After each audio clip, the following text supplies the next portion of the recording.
What's good, everybody? It's your boy, O'Shea Duke Jackson, back at it again with another episode of the Celebrity Jump.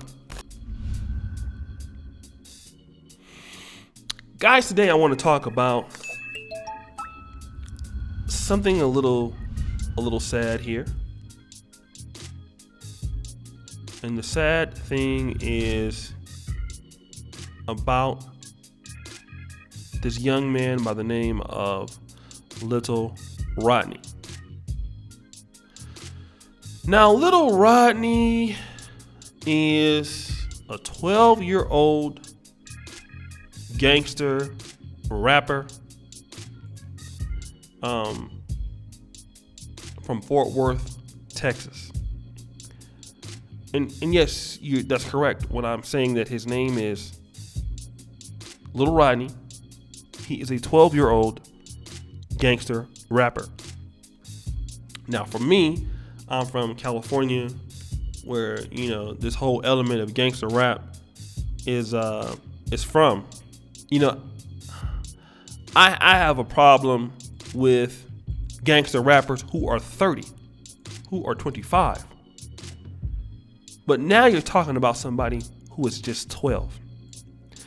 And it's not like he raps about just stuff like that he hears on the radio. No. This is a guy who has shot people. Okay? 2019, he was on probation for arson. Then he shot a 1-year-old baby. Then he took off his ankle monitor to go to a funeral of a friend, violating supervision rules. When he was sentenced to 7 years in prison or juvenile detention until he is 19, he cried. We won't show that here because of the YouTube guidelines and things like that. We're not going to show that. But you know what? Actually, we are going to show that. We're going to actually show the clip of him getting sentenced and him crying right here on YouTube. And then I'm going to come back and give some thoughts on this. So we'll come back. Here's the thing, Rodney, right? I'm not going to let you go because I know you're going to go out there. You can handle more guns. Maybe somebody else gets shot, right? I know you can go out there. You're going to make more videos about Judge Kim, right? Because I've seen those too. I made another video about you. That was the only video. Right? So, this is one of those things. I know you're going to go out and you're going to do your thing and cause more problems. So here's the thing. You're not as tough as you think you are. All right? You're not as tough as you're trying to make yourself out to be. Right? You're not. I mean, you're just causing problems and you're making people pick sides. And the thing is, everyone that's picking a side is losing. They're all losing because they're picking a side over you, a kid that's just trying to milk the system. Right? You're just using everyone else around you, including your grandpa, including Mr. Spence, including me. I don't use them. I don't got nothing. You don't think you use your grandpa? I don't use my bubble. Grandpa, how many times have you been evicted because of him? About how many times? 3-4 times. Right?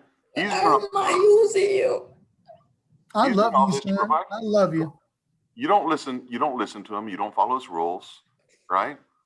And so he loves you. Papa, so before I even cut that money, I was doing everything you asked me, right? Everything. Yes, but you did cut the monitor because you wanted to go to the funeral. Agreed, but that's all over with. We're here at this point now. We got to deal with what you got to deal with. And you keep blaming Judge Kim, and that's why we are where we are now. Your papa was a wise man. He's here every single time you have a detention hearing. Every single time. Right? Because he loves you and cares about you. But you're out there thinking that there's something better than the home that he's providing. Right? Show him some gratitude. So Anyways, before I used to make a deal saying you get to level 1-0 and I'll let you out on the monitor again. At this point, I'm detaining you and I'm just going to figure out, we'll see how you do. I'm going to leave it open-ended. You may stay here till you're 19 years old. I haven't decided yet. All right. So we'll just see. We'll see how it goes. But either way, if you don't behave here, then I know you're not going to behave outside. What you may should do is get to your behavior level up. I'll release you. And then you go out and you just break the rules again. So, you can only lie to somebody so many times before they stop trusting you. You'll find that with your friends too. When I see you again? Oh, you'll see me every 5 days. I do this when you're 11 years old. I want to see you every 5 days just to make sure that we stay in communication with each other. So I see you Monday? Yeah, it'll be next Monday. I love you, Rodney. Papa, tell my mama I love her. And I love you, and I will. All right. So guys, you've seen what happened. He's crying, like a little like a little girl, like he's a kid playing the victim. But the thing I want to know is, where are the parents? Where are the parents? And you understand that I come from neighborhoods. I've lived in Compton. I went to college. I was born in Linwood. I was born, and raised in two neighborhoods.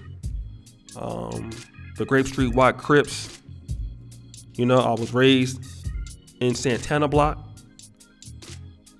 My family's territory is Southside Atlantic Drive, Compton Crip. So I'm very familiar with gang violence. And I know what kind of children get involved, and that's because their parents are not there. And I want to talk about the choices that the black community has to make before you bring in kids. Because see, people all the time are talking about, black women and relationships, and they don't get the care for the kids that they need. And the left doesn't want the black community, black men and black women, to raise their children.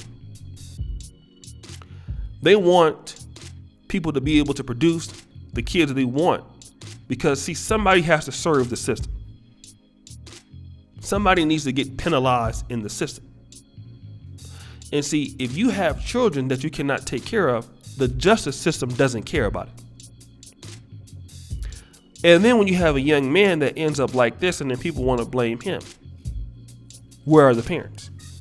Where is his father? Where is his mom? And see, I want everybody under the sound of my voice to take this serious. All right? We have some kids who can beat, not having parents and end up doing well in life. But many kids that end up in our community like him end up in jail because of no parents. And then not only that, these kids that are being born because nobody can raise them, they terrorize African American communities.